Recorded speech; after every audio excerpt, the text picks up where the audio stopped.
ಮಲಗಿದ್ದಾಗ ಗಂಡನ ಮರ್ಮಾಂಗಕ್ಕೆ ಒದ್ದು ಕೊಲೆಗೆ ಯತ್ನಿಸಿದ್ದ ಪತ್ನಿ.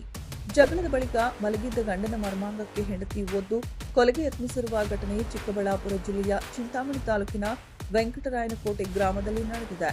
ಪತಿ ಮುನೀಂದ್ರ ಹಾಗೂ ವರ್ಷ ನಡುವೆ ಗಲಾಟೆಯಾಗಿದ್ದು, ಬಳಿಕ ಮುನೀಂದ್ರ ಮಲಗಿದ್ದ ವೇಳೆ ಪತ್ನಿ ವರ್ಷ ಆತನ ಮರ್ಮಾಂಗಕ್ಕೆ ಬಲವಾಗಿ ಒದ್ದಿದ್ದಾಳೆ. ತನ್ನ ಗಂಡನಿಗೆ ಡೈವೋರ್ಸ್ ಕೊಡುವಂತೆ ಪೀಡಿಸಿದ್ದಾಳೆ. ಆದರೆ ಡೈವೋರ್ಸ್ ಕೊಡಲು ಒಪ್ಪದ ಗಂಡ ಮನೆಯಲ್ಲಿ ಮಲಗಿದ್ದಾಗ ಆತನ ಮರ್ಮಾಂಗಕ್ಕೆ ಒದ್ದು ಕೊಲೆ ಯತ್ನ ನಡೆಸಿದ್ದಾಳೆ ಎಂದು ತಿಳಿದು ಬಂದಿದ್ದು, ಅತ್ತ ಗಂಡ ಆಸ್ಪತ್ರೆ ಸೇರುತ್ತಿದ್ದಂತೆ ಇತ್ತ ಹೆಂಡತಿ ಆಸ್ಪತ್ರೆ ಬಳಿ ವಿಷ ಸೇವಿಸಿ ಆತ್ಮಹತ್ಯೆಗೆ ಯತ್ನಿಸಿದ್ದಾಳೆ. ಚಿಂತಾಮಣಿ ತಾಲೂಕಿನ ವೆಂಕಟರಾಯನಕೋಟೆ ನಿವಾಸಿಗಳಾದ ಮುನೀಂದ್ರ ಹಾಗೂ ವರ್ಷ 5 ವರ್ಷ ಪರಸ್ಪರ ಪ್ರೀತಿಸಿದ್ದು, ಕಳೆದ 2 ವರ್ಷ ಹಿಂದೆಯಷ್ಟೇ ಪೊಲೀಸ್ ಠಾಣೆಯಲ್ಲಿ ವಿವಾಹವಾಗಿದ್ರು. ಆದರೆ ಮದುವೆ ಬಳಿಕ ಅದೇನಾಯ್ತೋ ಏನೋ ವಿಚ್ಛೇದನ ನೀಡುವಂತೆ ವರ್ಷ ಗಂಡನಿಗೆ ಪೀಡಿಸಲು ಶುರು ಮಾಡಿದ್ದಾಳೆ. ಇದೇ ವಿಚಾರಕ್ಕೆ ಪದೇ ಪದೇ ಗಂಡನ ಜೊತೆ ಖ್ಯಾತೆ ತೆಗೆದು ಜಗಳ ಮಾಡುತ್ತಿದ್ದಳಂತೆ. ಇದೇ ರೀತಿ ಬೆಳಗ್ಗೆ ಗಂಡನ ಬಟ್ಟೆ ಹರಿದು ಹಾಕಿ ಜೋರು ಗಲಾಟೆ ಮಾಡಿದಳಂತೆ. ಅಲ್ಲದೆ ಜಗಳದ ವೇಳೆ ಸಾರ್ವಜನಿಕ ಸ್ಥಳದಲ್ಲಿ ಬಟ್ಟೆ ಬಿಚ್ಚಿ ಹಾಕಿದ್ದಾಳೆ. ಸಾಲದಕ್ಕೆ ತನ್ನ ಬಟ್ಟೆಯನ್ನು ಸಹ ತೆಗೆದು ಬನ್ನಿ, ಯಾರು ಬರ್ತೀರಾ ಬನ್ನಿ ಎಂದು ಕಿರುಚಾಡಿದ್ದಾಳೆ. ನಂತರ ಮಧ್ಯರಾತ್ರಿ ಮನೆಯಲ್ಲಿ ಮಲಗಿದ್ದ ಗಂಡನ ಮರ್ಮಾಂಗಕ್ಕೆ ಬಲವಾಗಿ ಒದ್ದಿದ್ದಾಳೆ. ಬಳಿಕ ಆತನೇ ಆಂಬ್ಯುಲೆನ್ಸ್ಗೆ ಕರೆ ಮಾಡಿ ಆಸ್ಪತ್ರೆಗೆ ದಾಖಲಾಗಿದ್ದು, ಸದ್ಯ ಚಿಂತಾಮಣಿ ತಾಲೂಕು ಆಸ್ಪತ್ರೆಯಲ್ಲಿ ಚಿಕಿತ್ಸೆ ಪಡೆಯುತ್ತಿದ್ದಾನೆ.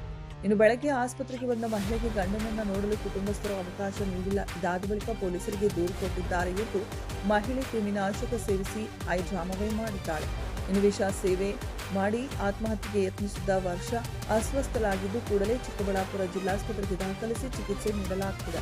ಮದುವೆಯಾದ ಹೊಸದರಲ್ಲಿ ವರ್ಷ ತವರು ಮನೆಯಲ್ಲಿದ್ದು, ಇತ್ತೀಚೆಗೆ ಗಂಡನ ಮನೆಗೆ ಶಿಫ್ಟ್ ಆಗಿದ್ದು, ಬಳಿಕ ಸಣ್ಣ ಪುಟ್ಟ ವಿಚಾರಕ್ಕೆ ವರ್ಷ ಗಂಡನ ಜೊತೆ ಕಿರಿಕ್ ಮಾಡುತ್ತಿದ್ದಳು. ಗಂಡನ ಸಹವಾಸವೇ ಬೇಡ ಎಂದು ಮಾಂಗಲ್ಯ ಸರ ಕಾಲುಂಗರ ಬಿಚ್ಚಿ ಬೀದಿಯಲ್ಲಿ ಎಸೆದು ಹೋಗಿದ್ದಳಂತೆ. ಆದರೆ ಇದೀಗ ಗಂಡನನ್ನ ಕೊಲೆಗೆ ಯತ್ನಿಸಿದ್ದು, ಬಳಿಕ ತಾನು ಆತ್ಮಹತ್ಯೆಗೆ ಯತ್ನಿಸಿ ಆಸ್ಪತ್ರೆ ಪಾಲಾಗಿದ್ದಾಳೆ.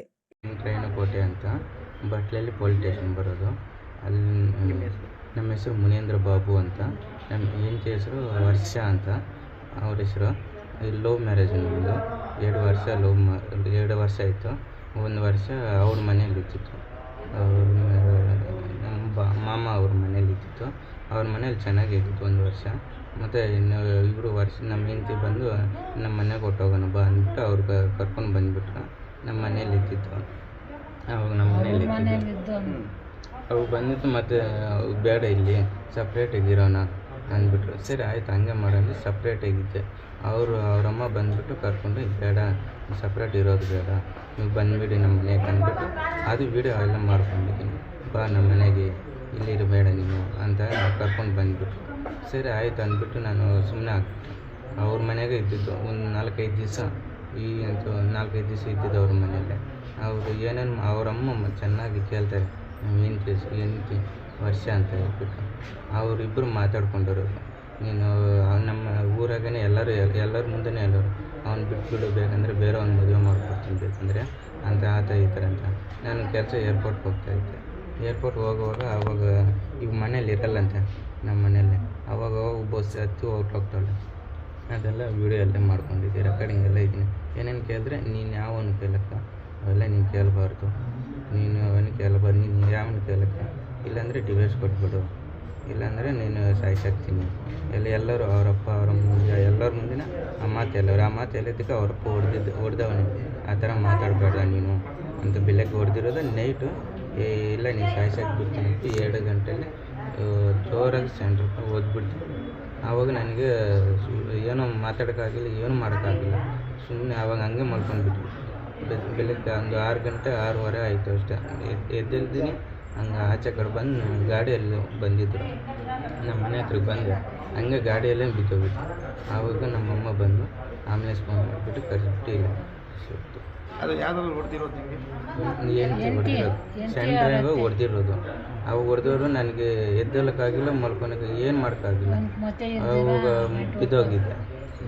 ಮತ್ತು ಅವ್ರು ನನಗೆ ಏನು ಮಾಡ್ತಾಯಿದ್ದೀನಿ ನನಗೆ ಗೊತ್ತಾಗ್ತೀನಿ.